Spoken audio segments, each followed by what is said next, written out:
Hi, I am Eduardo Rote, and this is from Caracas. Today we have Felipe Ramos, Brazilian sociologist, a man who researches on the integration of Latin America.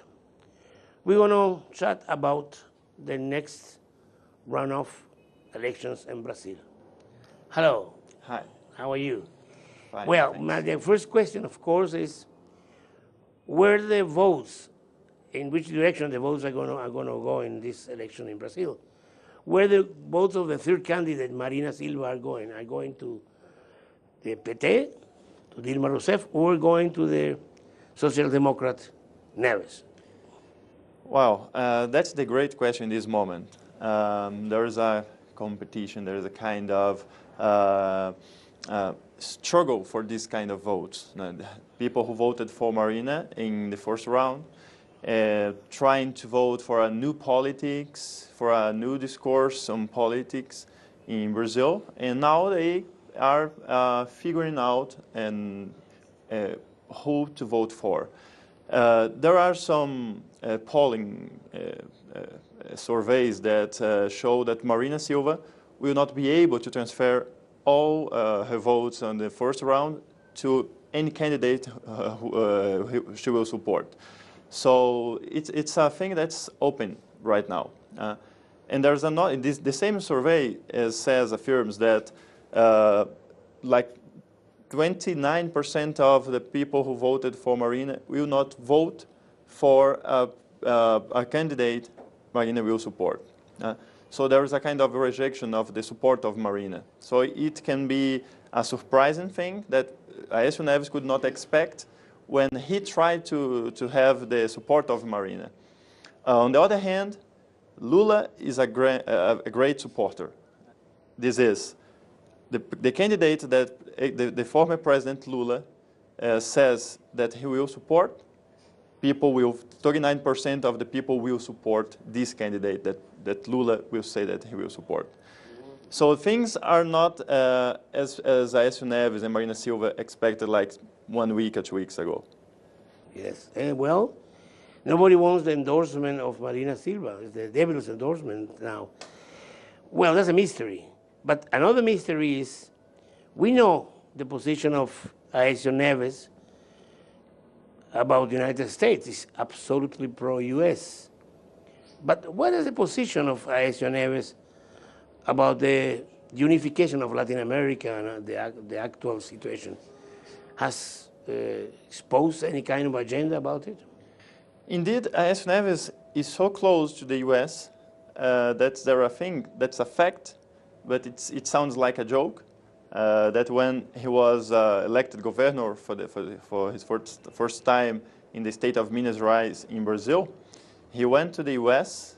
to meet with President Bill Clinton in the United States, but his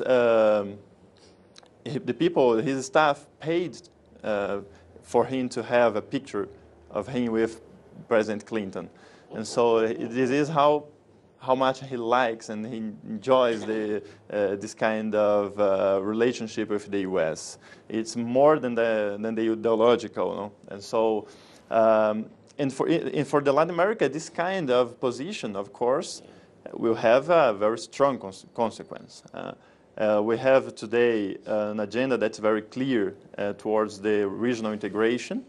The bilateral relations that are very good with neighboring countries, and at the same time an agenda that's much more than politics. We are talking about economy as well, because the opposition accuses the Brazilian government to be ideological towards these countries, as if we didn't have any economic relation with these countries. No, Bolivia is the country that's in charge of giving gas for Brazilian industries, for example. Lots of Brazilian companies are present in other countries in South America, for example. So we're talking about politics and about economy as well. And they see as the discourse is like, it was not this a reality, but that the Brazilian government was doing just politics and discourse and not things that are completely real for the Brazilian people. They are generating regional integration generates jobs in Brazil. Yeah. It's not only about politics, even though it's about politics as well, because it's an agenda. It's an agenda of integration, of solidarity, but it's an agenda to transform, to change the social structures and economic structures that we had in this region. Yeah, And we see the effects, the most positive effects of this unification. We saw it in Argentina. Many industries that were stopped start again with the Venezuelan commands. And also we have the big industry of Brazil industries working in Venezuela for big projects, infrastructure projects. So I think it's not politics. Of course, they say it's ideological agenda, but it goes together. You know, politics is economy in pills. exactly. And this is happening. But there's another mystery in these next elections in Brazil. The position of the Club Militar, the military club. This is a group of former repressors, former militaries and policemen who were accused or not of torturing and killing and disappearing people. This extreme right. They endorse, they support Aécio Neves. Is this endorsement and support will bring some votes for them? I don't think so. We call them like the widows of dictatorship in Brazil. Oh. And so they try to have some role in Brazil's election right now because they see Dilma, because of her past, as a fighter, as a militant against dictatorship in Brazil, as a dangerous woman. But these are the retired ones. They are not the military that are indeed in positions of power today. Active. They are not active, and so I don't think it is. I don't think so. That I think that it doesn't bring any votes, and it's a very bad propaganda to Aécio's campaign. Indeed, Aécio Neves tries to hide this kind of things because these are unpopular things right now. Because in Brazil we have the National Commission for the Truth, as this is a commission to investigate and to discover the things that happened during the dictatorship, because at that time we didn't have a free press, and so they are trying to discover the things that the military did at the time against the human rights, against the democracy. And so these kind of endorsements are like a death kiss. No? Yes. Well, no, not everybody knows that Dilma Rousseff, the official candidate for the re-election, she was a resistance against dictatorship.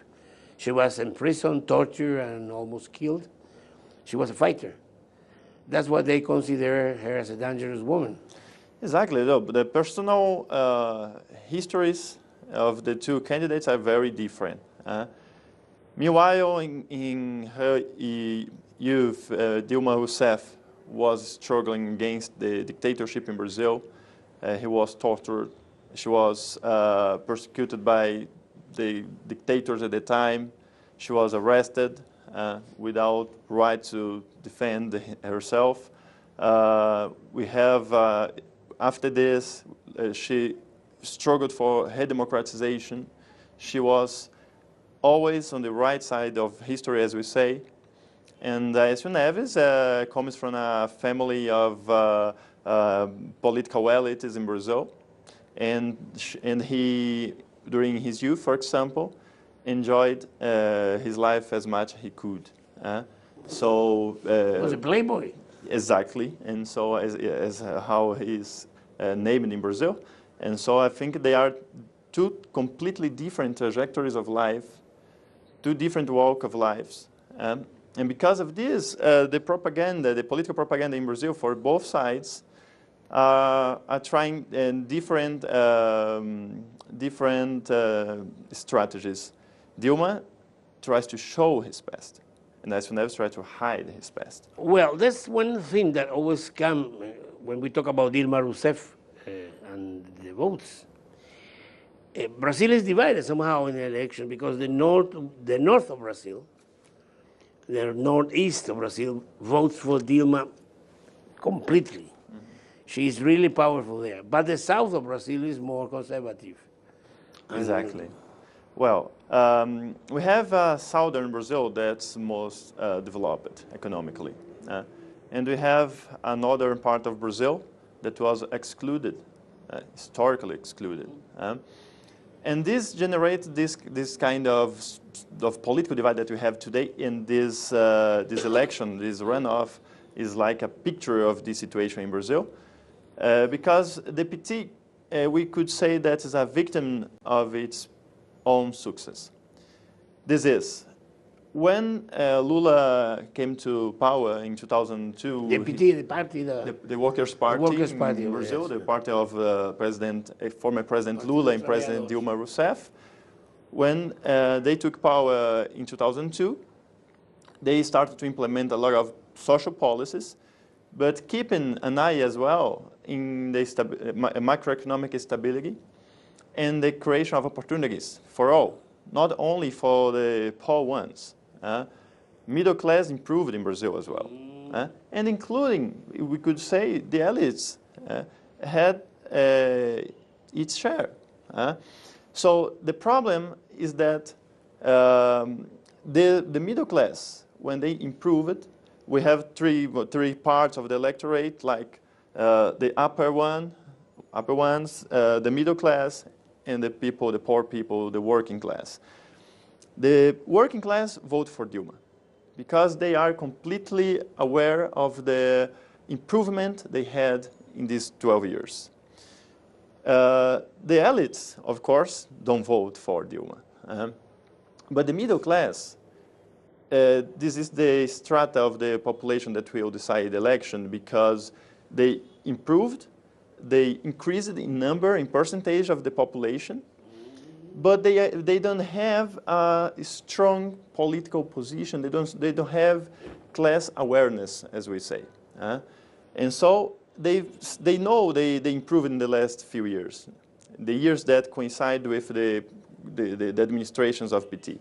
But they want another kind of policy. They want a liberal policy. They want individual rights and not collective rights. And so that's the thing that's in what's at stake in Brazil right now. The discourse of the country we have and the country we want. I used to say that this is the election of the change, but not any change. The discourse of change.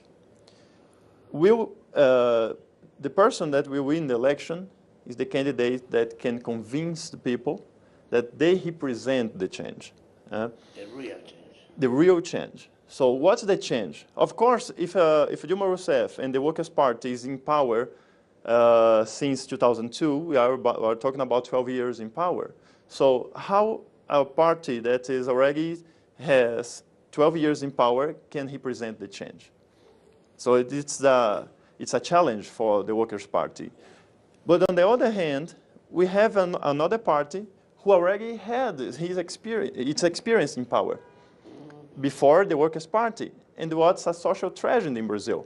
That was the time of poverty, the time of exclusion. And so the PT has to say to the people, look to the past. Because these two parties had their experiences handling the economy, managing social policies, and who did the best. So that's the discourse. PT has to represent the change, even though it is in power for 12 years. Well, the change that the PT can present is not a very radical, strong one, but the change that Neves proposed is just back to the past. Exactly. This is what the PT has to say to the people is, we are the continuity of a change. We will continue to change. The Slowly country but is changing. Sure. Yeah. It's slower, but safe. Okay. And we are changing. Look to your life. Look to the past. And you see that your life has improved. Yeah. And so Aécio Neves is inviting a man to be his Minister of Economy that already had his opportunity in power. And what did he do? he did policies to exclude people. He says, he defends that the minimum wage is too high. That a little bit of unemployment is good to the economy, to maintain the competitiveness. When he was a minister of Dilma? Of Fernando Henrique Cardoso. In the old times, yes. Exactly, in the old times of Brazil, before the social policies of the Workers' Party began. So the PT has to be able to say this thing, and I think they are doing this. It's near enough so the young people remember that? That's the thing. PT has to manage the language to talk to the new generations. People who went to the streets in June 2013, they were protesting, and they were protesting not necessarily against President Dilma Rousseff. Against the model. Against the model, and more than that, they were protesting to open new venues, to open new roads to the country. They were not protesting to come back to the past. They're not protesting to have the conservative ones in power. They were protesting to open dialogue, to discuss the country, to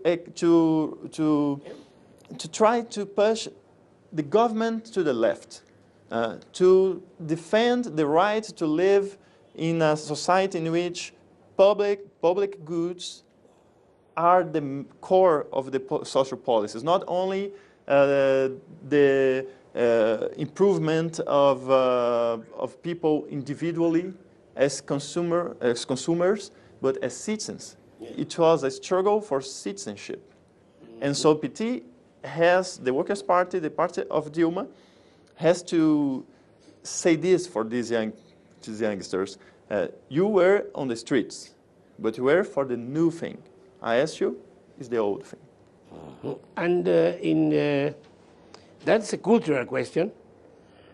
So there's, what is the two agendas in culture? To finish with this conversation, we want to finish talking about culture. What are the two agendas there?